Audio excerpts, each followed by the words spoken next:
everyone. Welcome to today's program, Unpacking the Landmark 2026 Social Media Addiction Decisions, the Appellate Perspective. I'm Alla Castro, Director of Education and Professional Development, and today I am delighted to introduce our speaker, Ari Stiller. Ari is the founder of Stiller Law Firm and a California State Bar certified specialist in appellate law. He has handled cases before the California Court of Appeals, the California Supreme Court, and the Ninth Circuit, and served as a judicial fellow to Judge Paul Watford of the U.S. Court of Appeals for the Ninth Circuit. He has been recognized as a super lawyer rising star in multiple years. Ari teaches at USC Gould School of Law and serves on both the Los Angeles County Bar Association's State Appellate Judicial Evaluations Committee and the California Lawyers Association's Committee on Appellate Courts. We're so excited to hear what he has to share with us today, so I'm going to now turn it over to him. All right. Thank you, Alla, for that introduction. We are going to talk about the social media addiction landscape, what's been going on around the country with these cases, and then mainly about the KGM versus Meta Platforms case, which is the case that just went to verdict in Los Angeles Superior Court, and that is going up on appeal likely any day now. So Jose, you can go on to the next slide.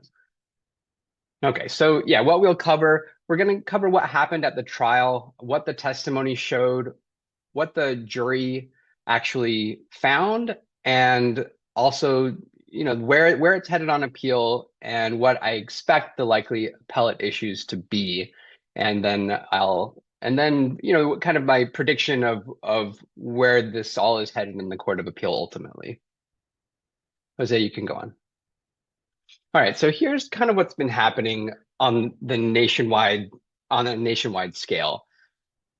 All of a sudden, although social media has existed for a long time, we have an onslaught of social media addiction cases around the country. And this isn't even all of it here. This is part of what's going on, but it's almost too much to really cover. And I don't know all of the details of every single case around the country.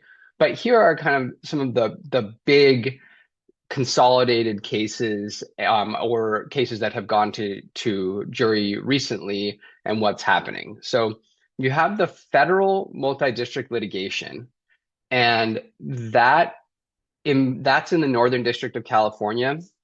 It involves over 2,600 cases, many school districts.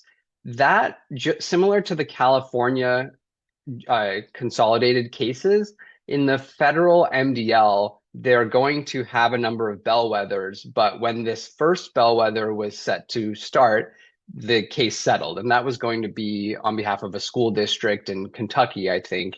And the remaining defendant, most of them settled. Meta was left standing, and then recently Meta settled with that plaintiff, so there were no claims left to go to that first bellwether trial. We'll see what happens with the next federal MDL bellwether, but that's scheduled for August 6th on behalf of another school district. I don't know, what Meta settled with the first school district. I don't know whether that was because of something unique that the company saw in that case, and they'd rather have the second school district's case go first, but or maybe they kind of plan to focus their energies in other courts and keep settling these federal MDL cases.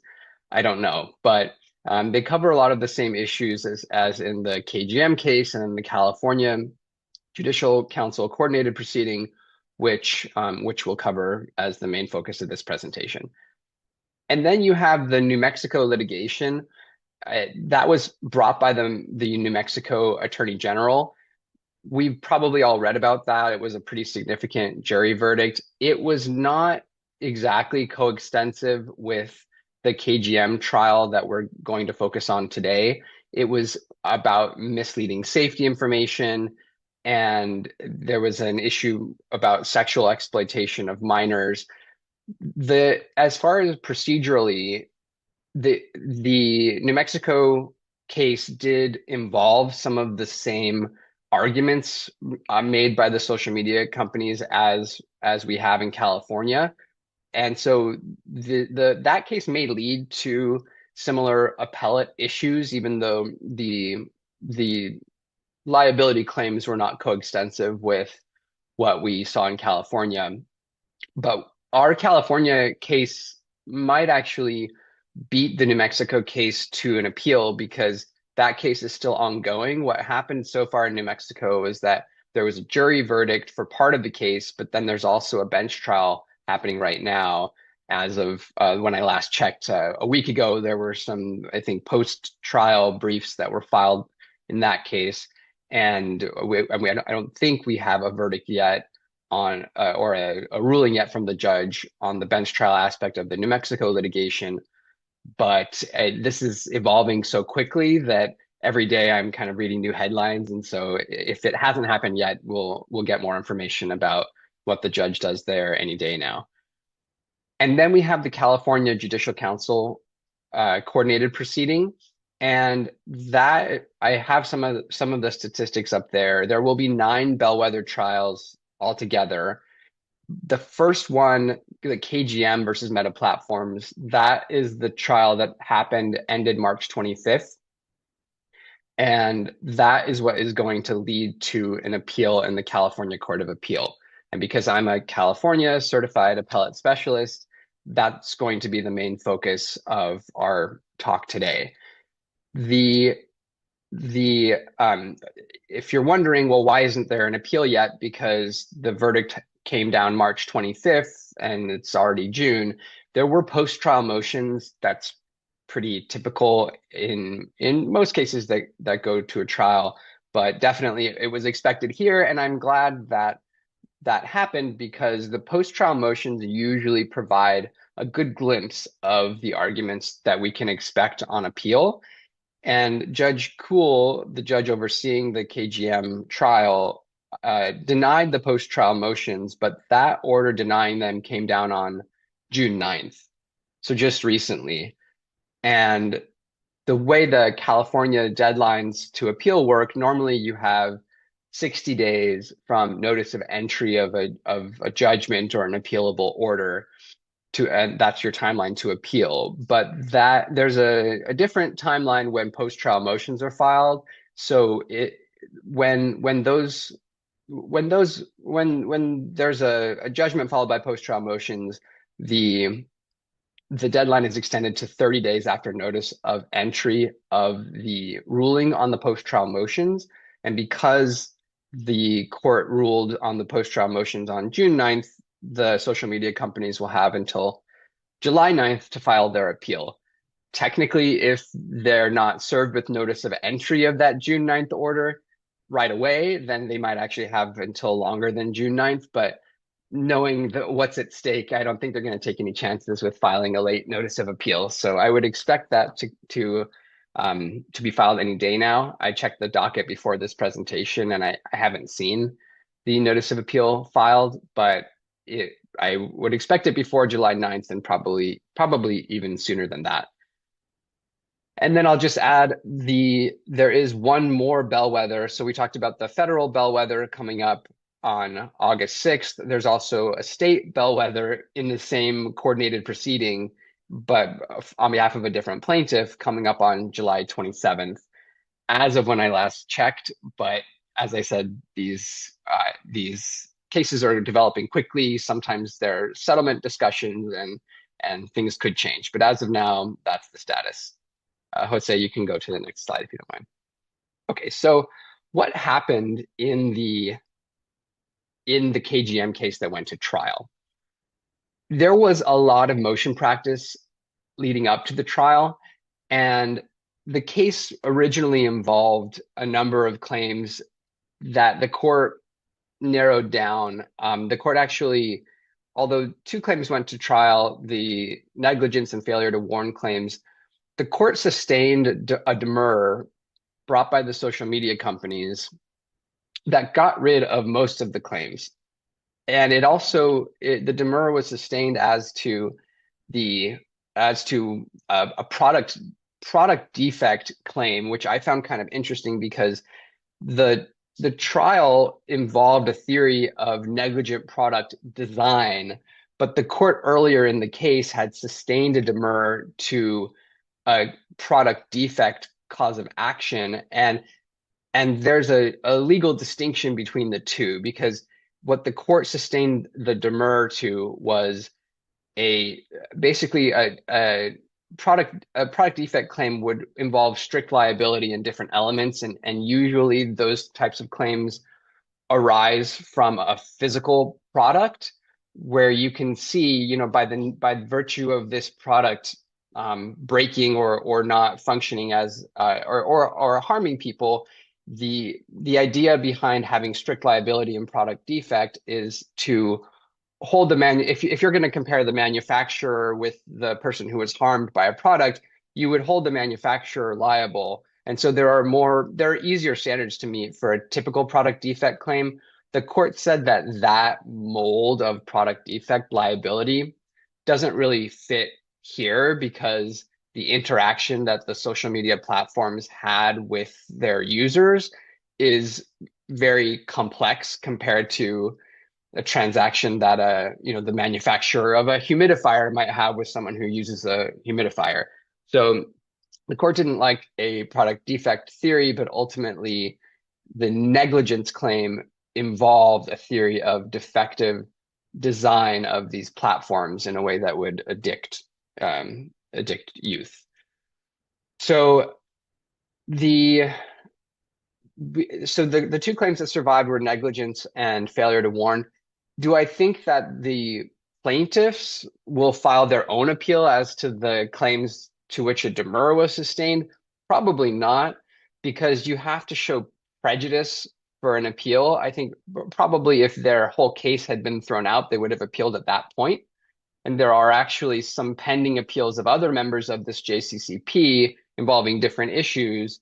And because there were some, for example, school districts who were involved in the same coordinated proceeding, and Judge Kuhl sustained those demurs without leave to amend. And so those school districts appealed. I think those appeals have to do with their standing and not the kind of substantive issues that I expect from the KGM appeal. But do I think that KGM might appeal from the demur, the aspects of the demur that she lost? Probably not, because she was still allowed to go to trial and was successful in claims where the damages would overlap. So she would probably have a difficult time showing prejudice from the earlier order sustaining the demur. Okay, we can go to the next slide if you don't mind. All right, so what was the result? The damages were $3 million in compensatory damages, 2.1 in punitive, 2.1 in punitives to Meta, 900,000 in punitives to YouTube. So about a $6 million total exposure from the verdict. But of course, this case, the reason why this case is getting so much attention is not because of the $6 million. I think I was just looking up this morning what Meta's revenue was for the last year. It's around $200 billion. So $6 million is not really making a dent in their bottom line. But this is why the liability issues are so much more important, because the liability questions really are a business model. They really will affect the business model and would potentially open the floodgates to a lot of social media litigation. There's already a lot of advertisement by firms for clients to bring social media addiction cases. And so that's really why this is so important and why the legal issues on appeal are so important. They're not, I mean, they're basically like, I wouldn't say bet the company issues, because they involve a portion of the company's users and not all of them. But still, the implications are very significant for how these companies will be allowed to operate and design their algorithms and test for potential addiction issues and all of that. So these were the monetary damages. There were also settlements by other social media companies involved before this case got to trial. So the overall recovery by the plaintiff is likely higher than this. But really, where the rubber meets the road here is in the legal issues that could lead to business model changes for the social media companies. We can go to the next slide. Okay, so now we're going to talk about what was on trial, what some of the evidence showed. So, on appeal, the Court of Appeal is going to take a plaintiff-friendly, or I should say a respondent-friendly view toward the evidence, because the Court of Appeal does not second guess the jury's findings. On an appeal, you don't get to retry the case in front of the Court of Appeal. It really focuses on whether there was a legal error in the trial court. And so a lot of the facts that we're going to talk about are facts that I think the Court of Appeal will assume are true for purposes of its analysis, even if Meta and YouTube had contrary facts or disputed experts and those types of things. The Court of Appeal is going to operate with the understanding that the jury believed the evidence favorable to the verdict. So KGM and her mother, Jose, there you go. KGM and her mother both testified. KGM herself testified that she started using Instagram when she was 9 years old, and that she had compulsive use of Instagram, where she would be on the platform for like 16 hours a day. And her testimony really was about her addiction, and she spoke about her interactions with Meta and YouTube the same way as you might expect someone who's addicted to a drug to talk about their interactions with the drug. She said she would have withdrawal-like reactions when her phone was taken away, and that she didn't really feel like she had a choice of whether to be on these platforms, and she really couldn't pull herself away. Her mother, Karen, testified that she didn't know about the safety risks from the social media platforms, and that she wouldn't have given KGM a phone if she were aware, and that she tried to limit KGM's use, but it was a little bit like how you might expect a drug addict to react if their parent takes away their stash or something. She couldn't keep her daughter off the phone, and so that's kind of from the daughter and her mother Karen, and I think some of the failure to warn liability, it also, part of that arose from Karen's testimony, because she said that if she had been given a warning and knew the risks, then she would have acted differently, or maybe not given her a phone in the first place. So you also had testimony from KGM's treating doctors, her therapist, and her counselor, and they testified that they diagnosed her with general anxiety disorder, social phobia, and body dysmorphia. And both the therapist and the counselor tied those diagnoses to her social media use. They were asked, did you diagnose her with social media addiction? And they testified no, because there is no recognized diagnosis code for social media addiction, but they were clear that they thought that her diagnosable conditions were connected to her use of social media. And then the plaintiffs also called an expert, Dr. Anna Lemke. She was a Stanford psychiatrist, and she testified to some of the addictive qualities of the design features that were at issue in the trial. And we're going to, in a later slide, we'll talk about specifically what those features were. But Dr. Lemke's testimony was that kind of the combination of some of these features, like, for example, notifications and infinite scroll, where the screen just keeps showing additional content and you can't kind of make it stop. And some of the social validation features, like you're constantly seeing if you're getting likes and that type of thing, that these features provide intermittent variable rewards. And her testimony was that that's a very addictive type of reward. You know, you might think, well, if every time you if every time you do a certain behavior, then you're going to get a positive reaction, then you'd really want to do that behavior more. But what Dr. Lemke testified to was that you actually want to do the behavior more if you're not given a reward every single time that you do it, but if you're given that reward intermittently. And she compared it to pulling the lever on a slot machine. So if you pull the slot machine and every single time you do that, you get sevens, or I don't know what you're supposed to get on a slot machine because I don't do that.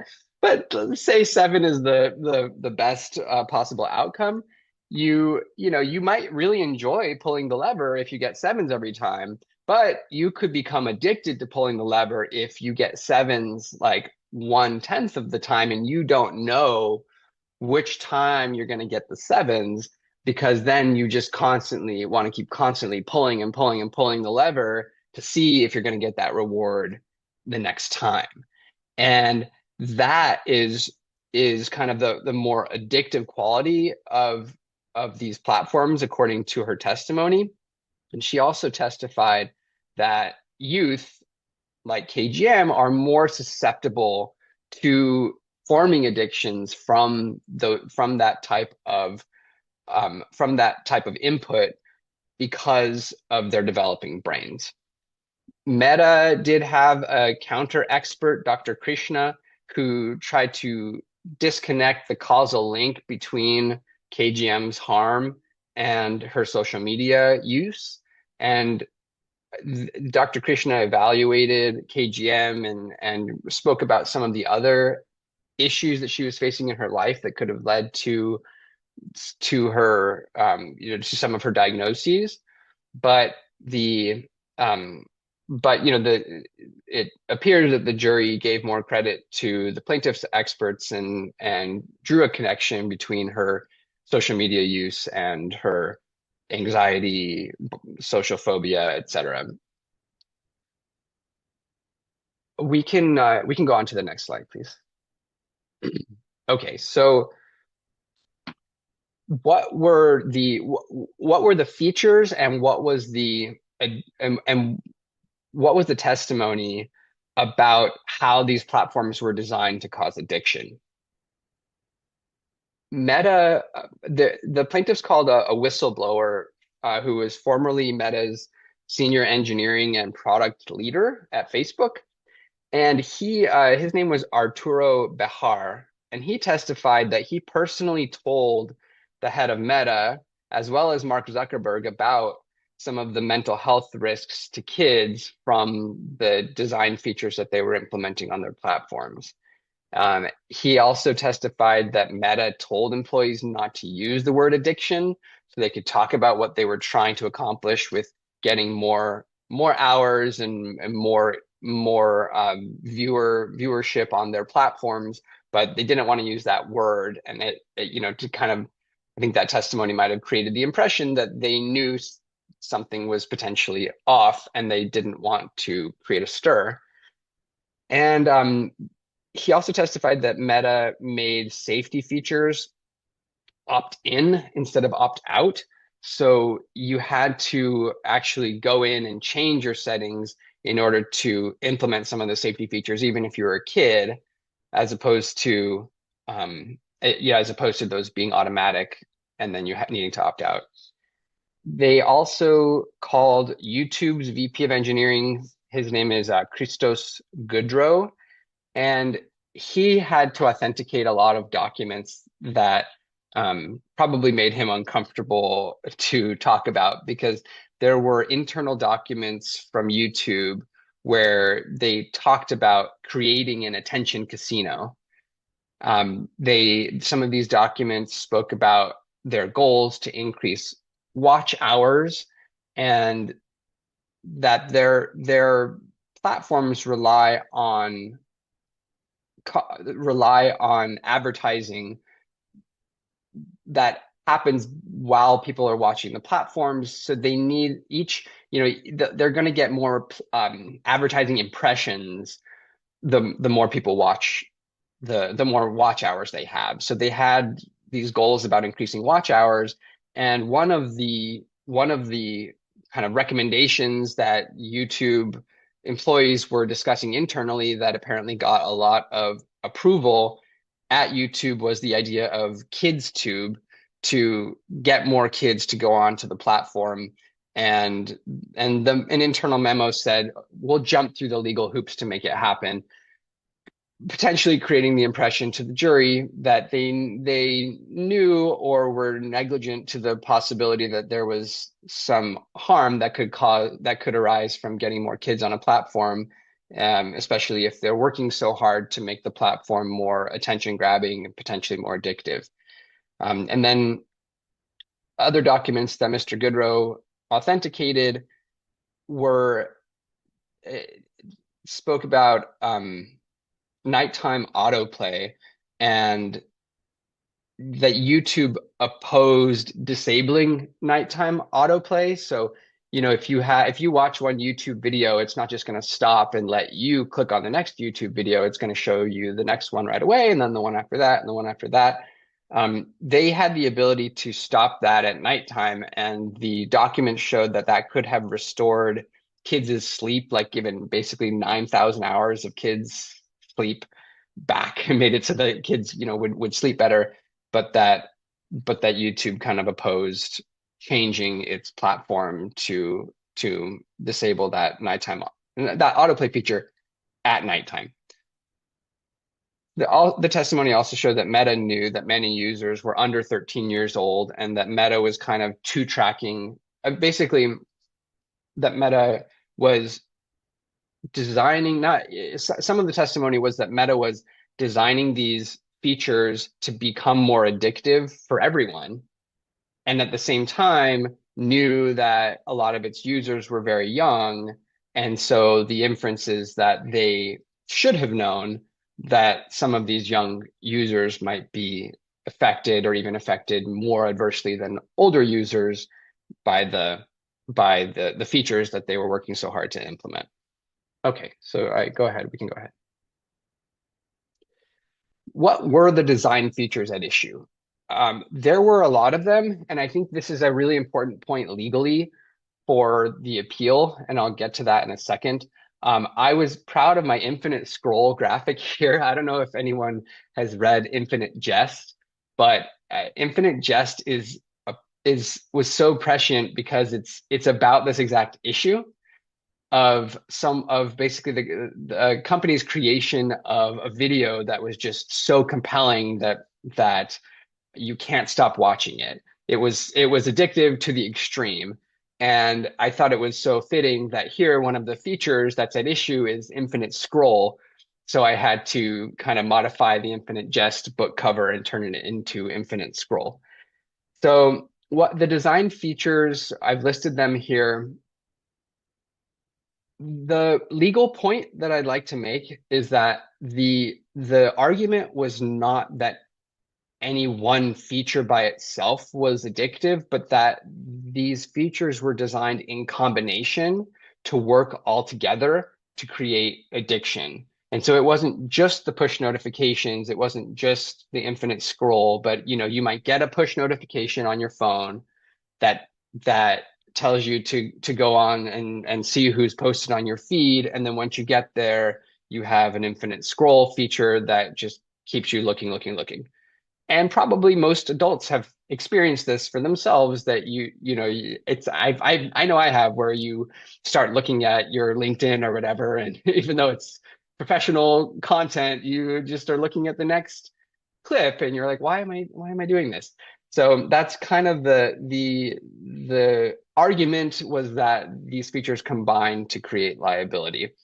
And I'll just mention on the push notifications specifically were kind of one of these features where there was an intermittent variable response, where every push notification you get on your phone to log on to Instagram or whatever might not recommend, it might not show you something, it might not notify you of something you want to see the most every single time. But if it notifies you of something you find really compelling every 10 times, then will always want to look and see if it's giving you that kind of compelling notification. And the same for refreshes on on the pages. If when you refresh, it's not necessarily giving you the thing that you will like the most every single time. But if you don't know when you're going to get the thing you like the most, then you will continually refresh and refresh and refresh to see if you get it. So we can go to the next slide. Where is this case headed? This is my prediction. I think I have it on pretty good authority that this is where it's going to go. So, the California Court of Appeal, this case is coming up from the LA Superior Court. So it's going to go to the Second Appellate District. The Second Appellate District has 8 divisions. How do we know it's going to go to Division 2? Well, as I mentioned, there have been a couple of other appeals in this same coordinated proceeding. There were some school districts that got knocked out and they've appealed. And so I think there have actually been maybe 5 appeals in this coordinated Judicial Council coordinated proceeding. They've all gone to Division 2. And that's not an accident because the second district actually has internal operating procedures that say that when one division within the second district is assigned to an appeal from a case, that generally that same division is assigned to subsequent appeals arising from the same case. So this case is unique. There are so many potential appeals arising from it that, of course, if they all went to Division 2, that would overwhelm that division. But the fact that these other appeals have gone to Division 2 and that the court generally sends appeals from the same case to the same division makes me think it's very likely that this one will also go to Division 2. And it's kind of an interesting division for this to be going to because you have 2 justices, Louis and Chavez, who have been there for quite a while, who maybe have more of a track record where you can look up how they've ruled. You have 2 other justices, Richardson and Gorvich, who were appointed very recently. Gorvich, like very recently, within the last couple months, I think. So we don't have much of a track record to look up for him. For Justice Richardson, really the same, and also a lot of these issues, the issues that we're going to talk about more substantively in the next slides, they often arise in federal court. And so you have a lot of federal opinions that have come into play. There isn't a lot of track record to be considering these issues in state court.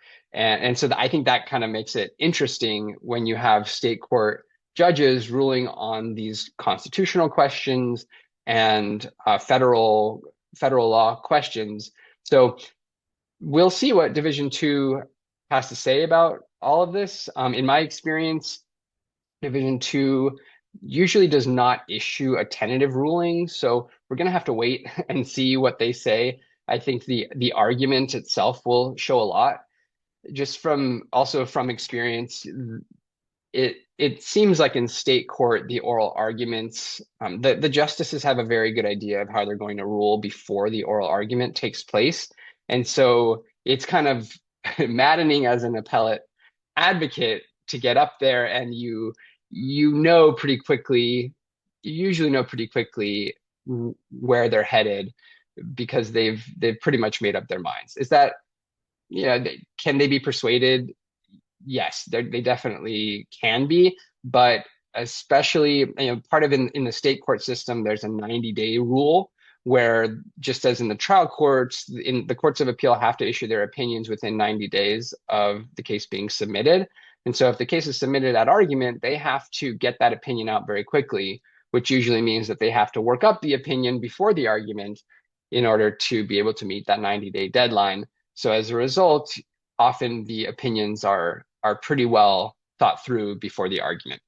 So I think the argument here is going to be very telling. I'll just give you a quick idea of the timeline.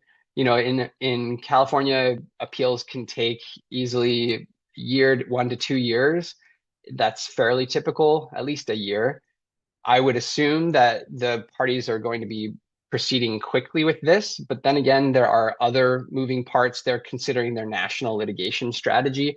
And so if it seems like they might get a better ruling from a different court on the same issues, perhaps they'll try to slow play this appeal to pursue their arguments in a different court and maybe try to build more precedent in the meantime that will help them with this appeal. Or maybe they'll try to fast track this appeal. I don't know. But the attorneys will be thinking about all of those big picture kind of strategic choices as they move forward. All right, we can go on to the next slide. Okay, so we're going to get into some of the legal issues. And what the big picture question here, the question that juries are going to be asked, if this case is allowed to go forward legally, then juries will be asked, when does a design feature become so compelling that it's addictive? And that if that's a fact question, so it goes to a jury to decide, well, was this just really good platform design so that people really wanted to go see what was on the platform, or did it cross the threshold into addiction so that people really had no choice? Once they started on the platform, they just had to keep coming back. That's going to involve expert testimony and disputed factual questions. And so that's why the companies are trying so hard to turn this into a legal dispute, because if that's a fact question of, well, was it really addictive, or did it fall below or beyond the addiction threshold, then there's going to be a lot of these cases. There will potentially be a lot of settlements. The company's behavior might change because they will, from the plaintiff's perspective, they'll be a lot more cautious. But from their perspective, they might say, well, we have to make really, we have to change how we are presenting information on our platforms to try to make them less compelling, because of the risk that if we make them too good and make people want to go on too much, that we'll get sued for that. So that's kind of the complication, and why it's so important for them to win on the legal issues and not let this become a factual issue, a factual kind of dispute that goes to jury. We can go on to the next slide, please, Jose. Okay, so these potential appellate issues, these are kind of the big picture issues that I pulled from the post-trial briefing. Number one is kind of the most salient and the main focus for the social media companies. And that is, are these design features protected? And they've argued for protection under two sources of law. One is Section 230 of the Communications Decency Act, and then the second is the First Amendment. And we're going to talk in more detail about both of those laws, but a lot of the other appellate issues are basically different ways of packaging the Section 230 and the First Amendment argument. So number 3 on here, overly generalized jury instructions and verdict form. That, the issues about the jury instructions and verdict form derived from whether they appropriately instructed the jury about Section 230 and the First Amendment. So a lot of this is going to come down to those two legal issues. And the reason why it's important for the companies to focus on those is that if they win, then they accomplish the business model objectives that I mentioned at the beginning are so important to them. Because if the design of these features can't be grounds for a lawsuit, then they have more discretion to design their platforms as they want. And so that's why, even though they raised other issues in their post-trial motions, like insufficient evidence to support the verdict, there are two reasons they probably won't want to pursue that on appeal. I don't think they'll pursue it at all, but if they do, it'll be a very minor point. And the reasons are that it's not going to help with their business model issues, and also it's a more discretionary standard of review. The Section 230 and First Amendment questions are pure legal issues, and so those get an independent de novo standard of review, which is the most favorable standard for an appeal, versus the insufficient evidence to support the verdict. That's going to be reviewed under a substantial evidence standard, and as long as there was some quality evidence. It's not a matter of comparing who has more evidence than the other. Do you have more evidence than they do? It's a matter of, is there enough evidence that could lead the jury to come to the conclusion that it did, assuming that it believed KGM's version of that evidence. And so that's going to be a hard argument for them to win, and they don't care as much about that as they do not having the follow-on cases. It's, in a typical appeal, it's a lot about these parties and getting a reversal. You can get it, you want to get it however you can. But in this appeal, it's a lot more about the precedent from Section 230 in the First Amendment. If neither of those sources of law blocks lawsuits like this, then you have that kind of floodgates problem potentially for the companies. So and then you have other evidentiary issues. That's number 4 here: inclusion of evidence that caused liability for protected conduct. That also comes down to, well, evidentiary issues are normally under evidentiary rulings are normally under an abuse of discretion standard, because the trial court has a lot of discretion to decide what evidence comes into the trial. But then it could kind of brush up against legal issues that are reviewed independently. But again, those would be issues arising from the Section 230 and First Amendment arguments. So that's why those are so important. Okay, we can go to the next slide. So I've kind of mentioned these are really where the rubber meets the road, the Section 230 and the First Amendment arguments. I don't think I kind of covered this on the last one. So Jose, if you don't mind, we can go on to the next one. Okay, so this is important. I mentioned before the verdict form. I'll say it this way: the plaintiff's argument was that these design features combined to create liability. As a result, the verdict form did not specify which feature caused the liability, because the idea was the combination of the features caused the harm. That comes with risk for KGM, because all the social media companies need to do is show that one of the features giving rise to liability qualifies for protection under Section 230 or the First Amendment, and then the entire verdict crumbles because it was infected by the inclusion of some liability evidence or an issue that we know was part of the plaintiff's theory that really shouldn't have been, because it qualifies for protection.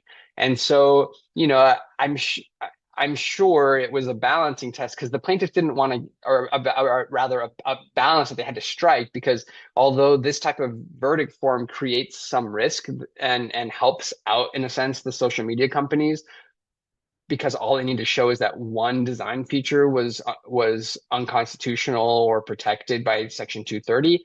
On the other hand, the plaintiff didn't want to get into every single design feature and ask the jury, well, does design feature A cause addiction? Does design feature B cause addiction?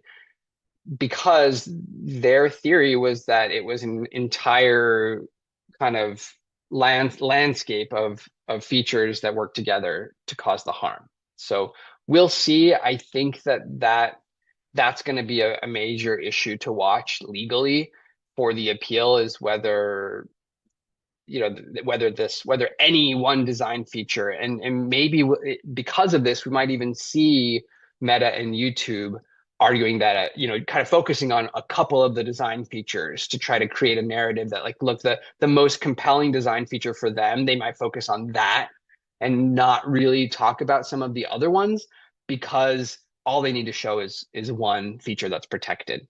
Okay, we can go to the next slide. All right. So we're going to talk about Section 230 in the First Amendment. I'll just caveat this by saying I'm an appellate specialist. I'm not an expert in Section 230 and the First Amendment. One thing I love about my job as an appellate specialist is that I'm a generalist and I get to learn about all these different areas of the law, but I can't say that I'm an expert in Section 230 and the First Amendment. So what I know basically is from reading the post-trial briefing here, reading the earlier briefing in the case, the demurrer order, and from reading some of the main cases. So I will walk you through some of the main cases and just generally what these areas of law stand for. So Section 230 was implemented by Congress around the time that the internet was starting. And the idea behind Section 230 was to protect the development of the internet by not making companies that host third-party content, or like internet platforms that host third-party content, liable as the publisher or speaker of the content. And that's the critical language in the statute, that you're not liable as the publisher or speaker of the content. And so Meta and YouTube said, well, what is the substance of KGM's claim here? It's that she goes on Meta and YouTube and watches third-party content. And yeah, maybe the design features are compelling her to go look at it, but the harm that she's experiencing arises from the third-party content. If there was no content there, there would be nothing for her to go see. So the issue became, well, is it enough to get Section 230 protection if the third-party content is a but-for cause, if it's somewhere in the chain of causation of the plaintiff's harm? And Judge Kuehl, throughout the case, many, many times said that third-party content being in the chain of causation somewhere is not enough to protect the companies under Section 230. So we can go to the next slide. The Judge Kuehl drew more of a connection to, this is a case called Lemon versus Snap. And in this case, it involved this speed filter where Snapchat had this feature where you could superimpose the speed that you were moving at as an image on top of whatever you were posting, or whatever you were snapping, whatever they call it. So the court in Lemon, the Ninth Circuit, said, the liability here doesn't, although third-party content plays a role, because this has to do with posts, and communicating the images, the liability arises from imposing the miles per hour on top of the image. And what happened in Lemon is that it was either a kid or a teenager, unfortunately died in a car accident and the allegation was that the speed filter feature, encouraged him to drive recklessly because he was trying to get over 100 miles an hour to post and show his friends that, hey, look, look at what the filter showed I was doing. So here, one of the claims is that there was a beauty filter, and so then Judge Kuehl basically said, look, a beauty filter that causes anxiety because it modifies your appearance is something that the platforms create. It's not third-party content. It's coming from the platforms themselves. And so the court said no but-for causation. That's not enough. And I think that's probably right. There was actually a case out of Massachusetts called Commonwealth versus Meta, where the court basically agreed with that, but with that idea that but-for causation isn't enough. So we'll see, but I think that the Commonwealth versus Meta case from Massachusetts, it's the Massachusetts Supreme Court, will probably be an important template for the California courts to look at when they're deciding these issues. So we can go to the next slide. All right, so then the question becomes, if but-for causation isn't enough, then how much connection with content is necessary? Because the Snapchat feature, that was clear that that was a feature being superimposed, and it's the harm. It's seems to me very clear in Lemon that the harm was coming from the feature itself. But here it's more complicated because the content is more connected. And so you have to, in order for the plaintiff's theory to really work out, the case has to arise from the design feature, like from the design features, and not from the content of the third parties posted. And so that kind of raises a complicated question of, okay, if but-for cause isn't enough, then what is enough? How much content needs to be involved? And there are cases like, for example, in Doe 1 versus Meta Platforms, they alleged harm from these Rohingya posts, or Rohingya, basically that Meta was prioritizing these toxic posts that were discriminatory against the Rohingya people.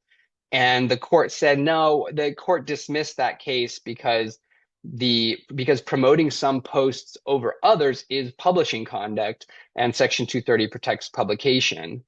And the court distinguished Lemon and said, that had to do with the feature, but this has to do with promoting content. But sometimes, if here the way that content is promoted causes addiction, then it kind of asks the question of, well, was the harm really coming from the content that she saw, or was it coming from the feature that made her need to keep coming back? And Wozniak versus YouTube is another case where this is I guess particularly pertinent because it's from the California Court of Appeal, and there the court said that the harm arose from allowing harmful third-party videos. Steve Wozniak was like a founder of Microsoft, and people were using his image in fake videos to try to scam people into to get to like handing over money in like a fake kind of investment scheme. And the court said, yeah, that's coming from those third-party videos. That seems pretty clear that the harm is coming from the videos, but here it's a little bit more in a gray area. Some language that's kind of helpful for the social media companies, though, from Wozniak, is that the lawsuit was seeking to hold them liable for exercising a publisher's traditional editorial functions, such as deciding whether to publish, withdraw, postpone, or alter content. And so, that makes it seem like if what they're doing is publishing, maybe they're just really good at attention grabbing publication and not over the line, and we can't ask this question of whether they're over the line to the point where it's causing addiction. Okay, we can go to the next slide. All right, so this is what I was basically saying. Judge Kuhl saw the features as features like in Lemon, the same as the speed feature, versus Doe 1 might suggest that if what we're talking about is promoting attention-grabbing posts, that's not really a feature, that is content publication, and that's protected by Section 230. But I do think that this Massachusetts case that basically says, no, it doesn't really matter what the content is. The point is they designed an algorithm that keeps you coming back no matter what you're looking at, then that starts to look a little bit more like a feature. Okay, go ahead. Please. Okay, so then we're getting into the First Amendment, which is the next big legal point. And Judge Kuhl said, look, the features are not their expression. They were saying, well, the features are a form of how we express ourselves, so it's protected. They're protected by the First Amendment. And Judge Kuhl, in her order denying the demurrer, said, no, the features are more like the actual physical book that words are published in, not like the words themselves. So then it creates a question. Okay, well, what if something that that we see as, what if some content that is just traditional First Amendment protected content like the New York Times comes in an addictive format? Like if the New York Times came up with a way to deliver the news through newspapers laced with drugs or through a slot machine type of delivery mechanism, which I mean, the New York Times has its app. What if it adopts some of the same design features that have caused so many watch hours for these social media companies? You know, is that going to be getting closer to the addiction sphere? So Judge Kuehl said no. Judge Kuehl said this is really about the features, not about the content. Go ahead, Jose. Our likes speech, you know, one of the arguments. I mean, this, if I were the social media companies, I might really focus on the likes issue, because you have a Ninth Circuit case just recently that held that like counts are expressive, and so they do qualify for the First Amendment. But Judge Kuehl said this is not about seeing the like count. It's about the design of the feature that caused the design of the likes feature that caused the harm. But how can you design a likes feature that is disconnected from the likes count? And so there could be some needle to thread with the Ninth Circuit, or else if there's an issue that's raised, if a dispute arises with the Ninth Circuit, then a higher court's going to need to review it. Okay, you can go ahead. And then there's this issue of content moderation. And that, I think, is probably a bigger, stronger argument for the social media companies. The Supreme Court recently held in this Moody case that the social media companies do have discretion to choose content and order and organize it. So is what's happening here a way of organizing content, or is it, or regardless of the content, is it an addictive feature? And so that's going to be this First Amendment question, because it's, are they just really good at showing you stuff you want to see? Or when you're talking about intermittent variable rewards, they don't even care necessarily about showing you stuff you want to see every time. They're just trying to get your eyeballs on the screen. Is that a feature, and not really the same as like making a content-based choice about what to show you? Go ahead, Jose. Um, okay, so this is basically the same, you know, this is a different case that stands for the same kind of proposition. Go ahead. So the one hurdle for Meta and YouTube is that they didn't actually put on evidence about how their algorithm works. So if they're going to make the argument that we were really just trying to display content and choosing how that content is displayed, so what? We used a machine to do it. We used an algorithm process to do it, but that just makes us better at displaying content than other companies. They didn't show how the algorithm works, so that there's not that much evidence in the record for them to be able to make that argument. And the court admonished the jury not to consider content, and so that might have mitigated any harm from them potentially considering content as part of the liability determination. Okay, go ahead. Okay, and we only have a few minutes left, so I'm gonna just say quickly, the court in the Demur ruling did rely on this Rowan case about basically that you have the right as a homeowner to decide not to get certain mail, like to not get obscene mail delivered to your house.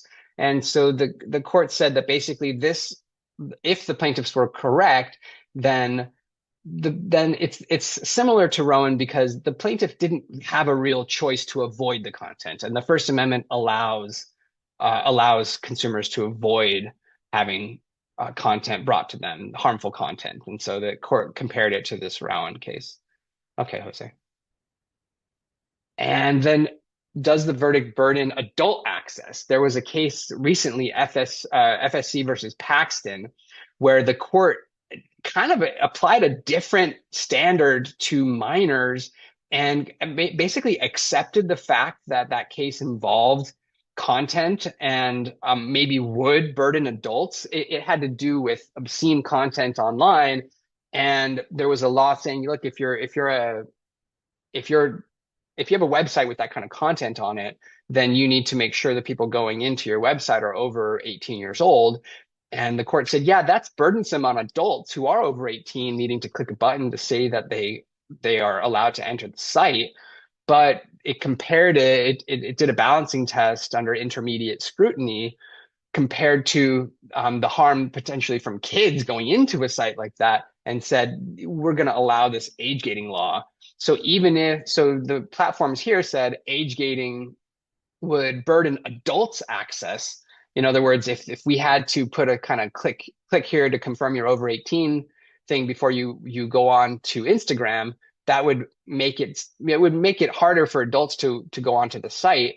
But the fact that this FSC versus Paxton case said that, yeah, okay, maybe a little bit burdensome, but overall, because we're talking about kids, it will allow that type of burden, then maybe that will come into play here, and then we might see a more favorable standard for kids.